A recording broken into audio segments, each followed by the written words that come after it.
प्रभावित थे। इसलिए यहाँ पर भी 3 कथनों का संदर्भ निकला, जैसा कि विटगेन्स्टाइन ने निकाला था।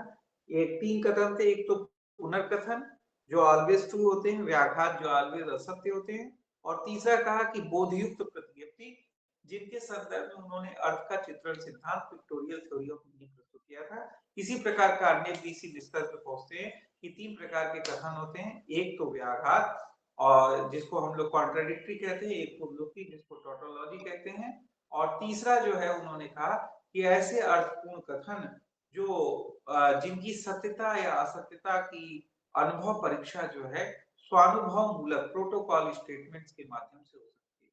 क्योंकि आप लोग जानते होंगे कि ये जो कार्नेप थे, कार्नेप से क्या जोड़ता है? प्रोटोकॉल स्टेटमेंट, निरीक्षणीय वाक्य, वेरिफिकेशनल स्टेटमेंट्स, स्वानुभव मूलक वाक्य, प्रोटोकॉल स्टेटमेंट जुड़ते हैं। तो तीसरे कथन वे अर्थपूर्ण कथन होते हैं जिनकी आनुभविक परीक्षा स्वानुभव मूलक वाक्यों के माध्यम से संभव होती है। तो ये 3 प्रकार के कथनों का निष्कर्ष निकालते हैं विटगेन्स्टाइन की तरह, और इस प्रकार ये समाप्त हो जाता है। और एक पॉइंट वो और स्पष्ट करते हैं तार्किक भाववादी वियना सर्कल के, वह है दर्शन का भावात्मक कार्य, जो कि हम बार-बार दोहरा रहे हैं कि अब इनका भावात्मक कार्य क्या है?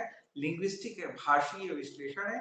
लेकिन यहाँ 2 महत्वपूर्ण ऐसे बिंदु हैं जो आप लोग के क्लास यूजीसी नेट में पूछे जा सकते हैं। एक तो ये है कि यहाँ पर फिलॉसफी को क्या कहा गया? लॉजिक ऑफ साइंस कहा गया। लॉजिक ऑफ साइंस कहा गया क्योंकि यहाँ पर जो कंटेंट प्राप्त हो रहा है वो किससे प्राप्त हो रहा है? साइंस से प्राप्त हो रहा है।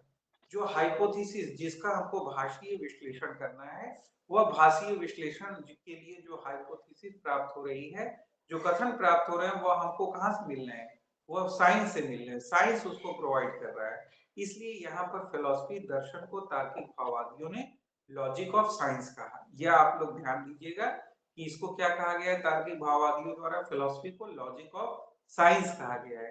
दूसरा एक चीज और ध्यान दीजिएगा कि इसको सेकंड ऑर्डर इंक्वायरी कहा गया है तार्किक भाववादियों द्वारा, क्योंकि जो प्राथमिक कथन प्राप्त हो रहे हैं वो तो हमको कहाँ से मिल रहे हैं? प्राइमरी जो कथन स्टेटमेंट्स प्राप्त हो रहे हैं वो तो विज्ञान की हाइपोथेसिस से प्राप्त हो रहे हैं, ठीक है?